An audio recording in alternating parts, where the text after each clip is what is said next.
जय हिंद all of you. Welcome to maths and science tutoring. स्वागत है आप सभी का आपके अपने इस चैनल में। इस लेसन से आज हम रीजनल सब्जेक्ट के अंदर इनइक्वालिटी टॉपिक को स्टार्ट करेंगे, जिसे हम हिंदी में कहते हैं असमानता। ये बैंकिंग सेक्टर के एग्जाम्स के लिए मोस्ट इंपॉर्टेंट टॉपिक है, क्योंकि इस टॉपिक से हमें 5 सम आते हैं। तो हमें कितने मार्क्स मिलेंगे? 5 मार्क्स मिलेंगे। परंतु मैं आपको पहले ही बता दूं, सिर्फ और सिर्फ 2 मिनट में हम इन 5 मार्क्स को गेट कर सकते हैं।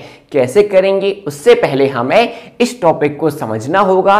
ये टॉपिक होता क्या है, इस टॉपिक की अप्रोच क्या है, हमें कैसे इजी बनाना है। क्लियर? तो इस वीडियो को आप लास्ट तक देखिए ताकि आपको इसका बेसिक कॉन्सेप्ट क्लियर हो जाए। तो चलिए स्टार्ट करते हैं आज का यह लेसन।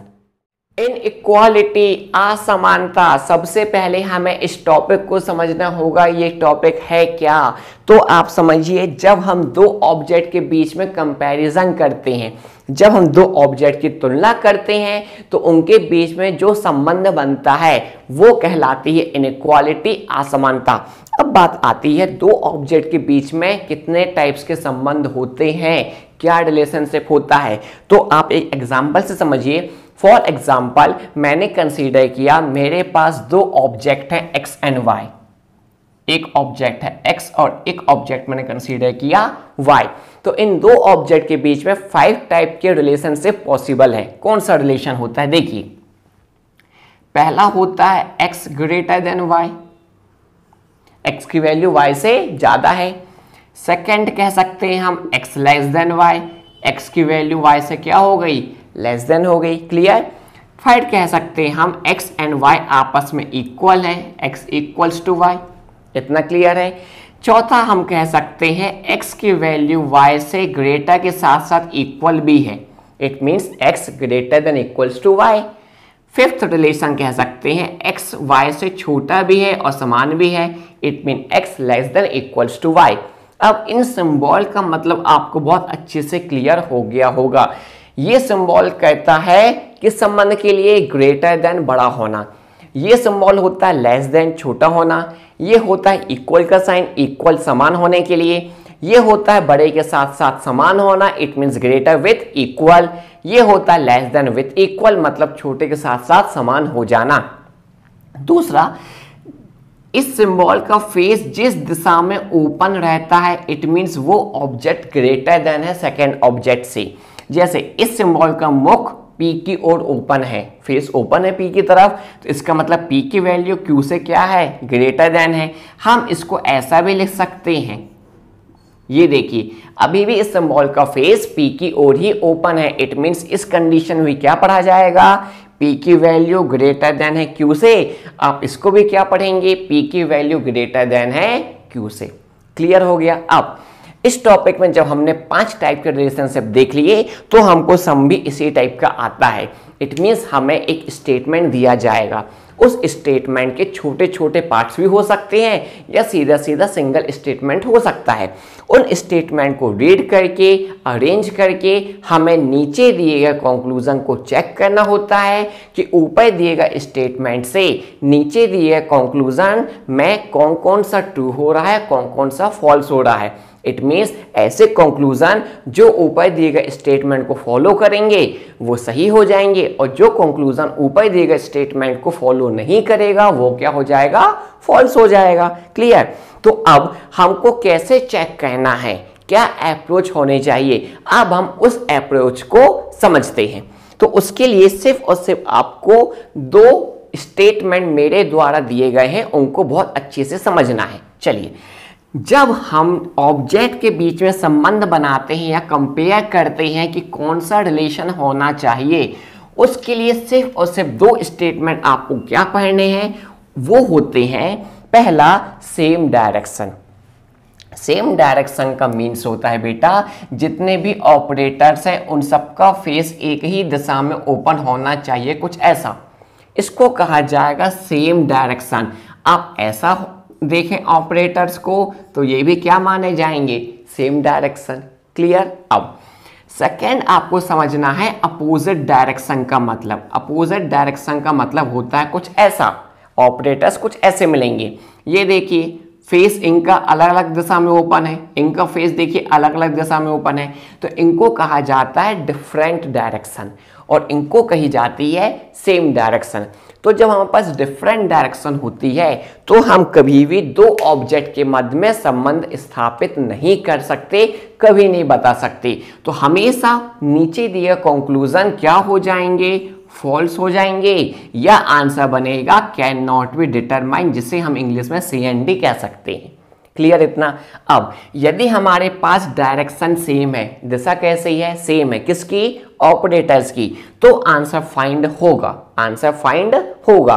और इस कंडीशन में सेम डायरेक्शन आंसर जो फाइंड होता है उसके लिए हमें प्रायोरिटी चेक करनी होती है।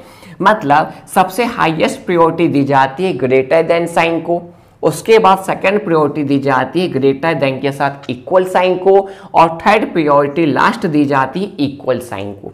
यदि आपके पास नंबर ऑफ ऑपरेटर्स है और उनके मध्य में सेम डायरेक्शन है तो आंसर निकलेगा। अब आंसर क्या निकलेगा, उसके लिए हाईएस्ट प्रायोरिटी ग्रेटर देन, नहीं तो ग्रेटर देन के साथ इक्वल टू, नहीं तो इक्वल टू। मतलब आपको हमेशा आंसर इन तीनों में क्या मानना है, ग्रेटर देन। यदि ये सिंबल नहीं दिखाई देगा तो ही आंसर क्या बनेगा, ग्रेटर के साथ इक्वल, और जब ये ऑपरेटर भी नहीं है तो आंसर फिर क्या माना जाएगा, इक्वल।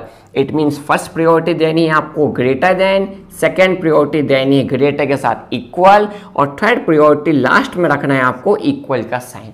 परंतु तब बेटा जब हमारे पास नंबर ऑफ ऑपरेटर्स के मध्य में दिशा कैसी होनी चाहिए, सेम होनी चाहिए। और दिशा यदि ऑपरेटर्स की अलग अलग है तो हमेशा आंसर नहीं निकलेगा, वो कंक्लूजन क्या हो जाएगा, फॉल्स, या हम कह सकते हैं can not be determine, CND। Clear हो गया इतना। ये तो मैंने आपको बहुत बेसिक बताया। अब मैं आपको एग्जाम्पल के थ्रू एक्सप्लेन करता हूं कि हमें सम कैसे आते हैं और हम उनको कितने अच्छे से अरेंज कर सकते हैं और फास्ट कैलकुलेट कर सकते हैं। चलिए तो एग्जाम्पल लेता हूं मैं आपके लिए, पहले इसको रफ कर दूं फिर आपके लिए एग्जाम्पल बताता हूं आपको। यदि इतना क्लियर है बेटा तो डेफिनेट बात मानिए आप मेरी, विश्वास रखिए सिर्फ और सिर्फ 2 मिनट लगेगा और आपके पूरे 5 के 5 सवाल सॉल्व हो जाएंगे।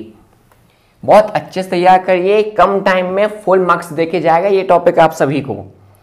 एग्जाम्पल लिया मैंने, जहां पे स्टेटमेंट मैंने लिया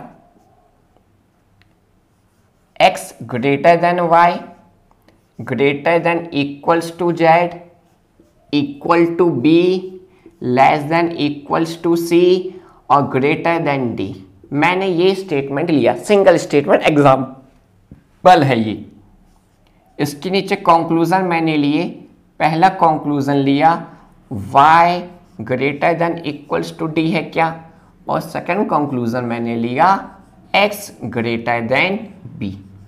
2 कंक्लूजन मैंने लिए। सबसे पहला एग्जांपल है, बहुत बेसिक से बता रहा हूं बेटा, बहुत ध्यान से आप सभी समझिए। चलिए मैंने बोला था जिन ऑब्जेक्ट के बीच में कंपेयर हो रहा उनके मध्य में जितने भी ऑपरेटर्स होंगे उनकी दिशा सेम होनी चाहिए।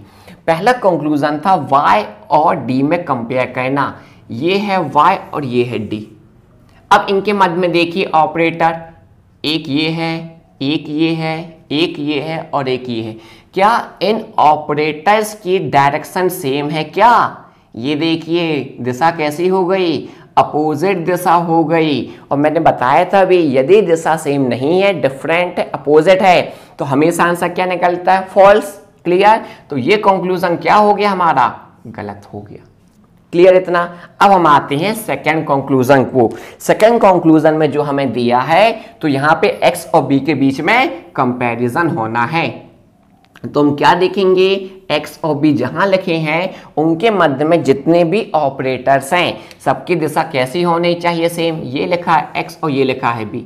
ये देखिए एक ऑपरेटर, ये दूसरा ऑपरेटर, ये तीसरा, इनके मध्य में दिशा कैसी मिली हमें, देखो एक दिशा मिली, सेम दिशा मिली, क्योंकि दोनों का फेस एक ही दिशा में ओपन है, तो दिशा क्या है, सेम।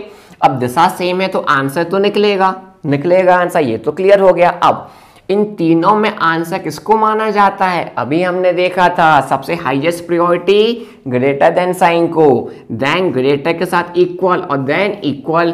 तो यहाँ पे क्या ग्रेटर का साइन अवेलेबल है, यस ये दिया है, तो आंसर क्या बन जाएगा, x greater than b, x greater B ही पूछा है, तो ये कंक्लूजन क्या हो गया हमारा, ट्रू हो गया, सही हो गया।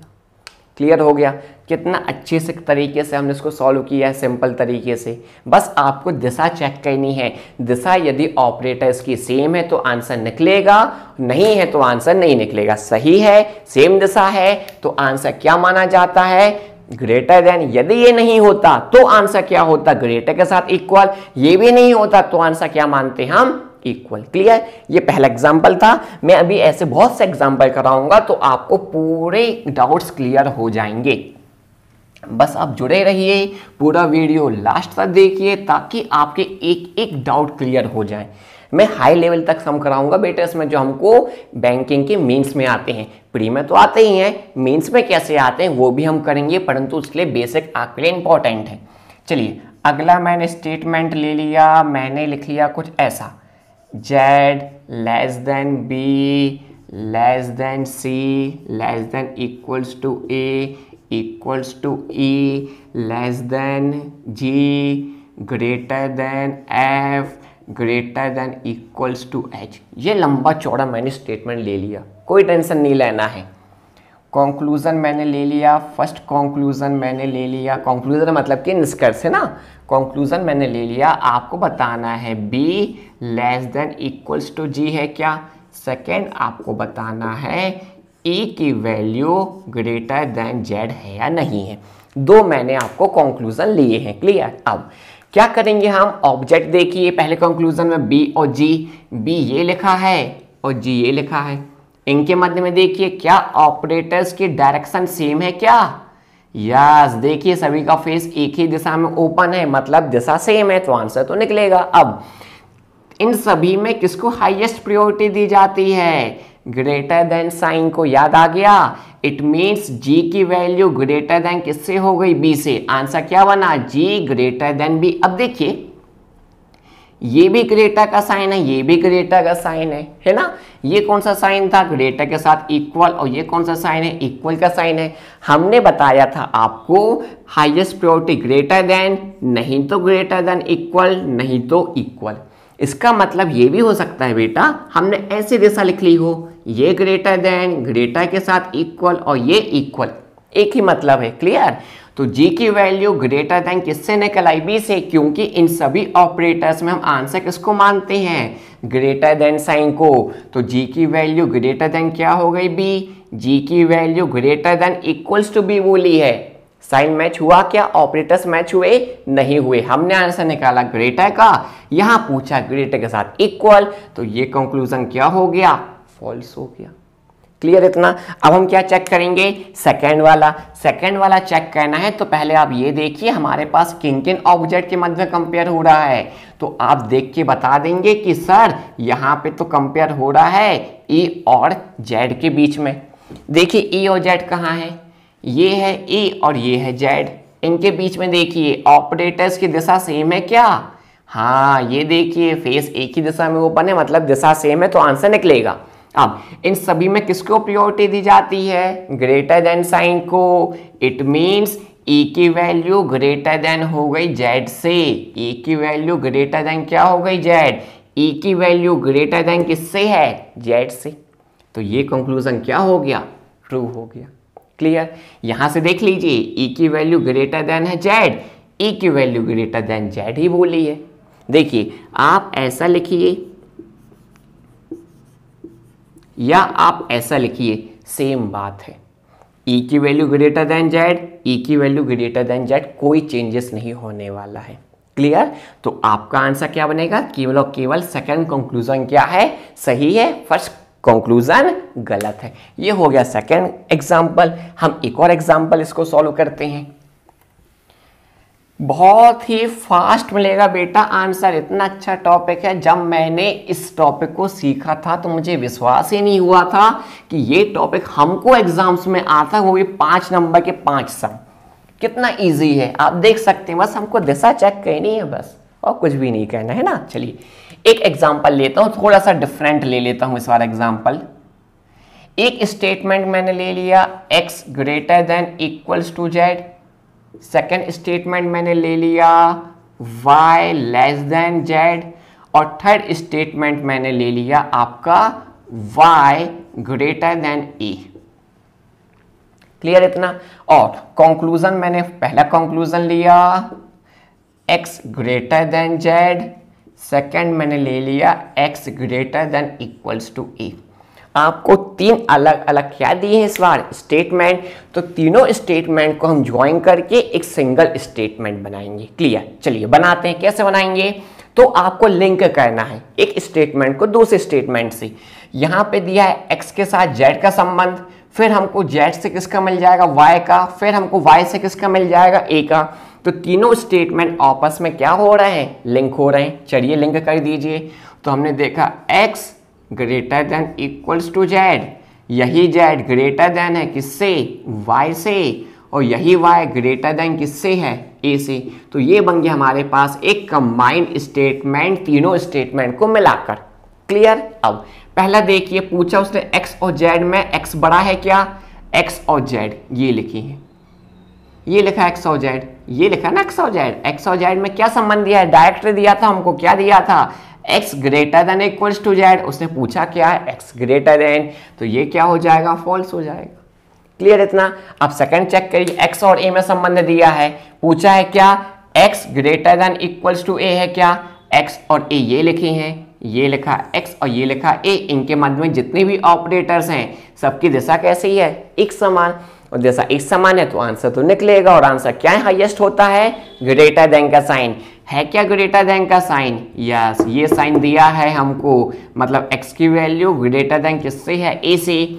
x की value greater than equals to a बोली है, हाँ या ना? हमने निकाली वैल्यू ग्रेटर देन, यहाँ बोले क्या है? ग्रेटर के साथ इक्वल, तो ये स्टेट कंक्लूजन भी क्या हो गया? फॉल्स हो गया। आई होप क्लियर हुआ। तो ये जो हमने एग्जाम्पल देखे हुए हैं इनको आप अच्छे से तैयार करिए। अगले लेसन में मैं सीधे सीधे सम पर ले आऊंगा आपको, हमें एग्जाम्स में कैसे सम आते हैं और हम उनको कितने अच्छे से अरेंज करके बहुत ही सिंपल तरीके से सॉल्व कर सकते हैं। क्लियर? एक बार इस वीडियो को रिवाइज कर लीजिएगा ताकि हम नेक्स्ट लेसन में सीधा सीधा फोकस कर सके नंबर ऑफ क्वेश्चंस पे। तब तक के लिए जय हिंद, ऑल ऑफ यू।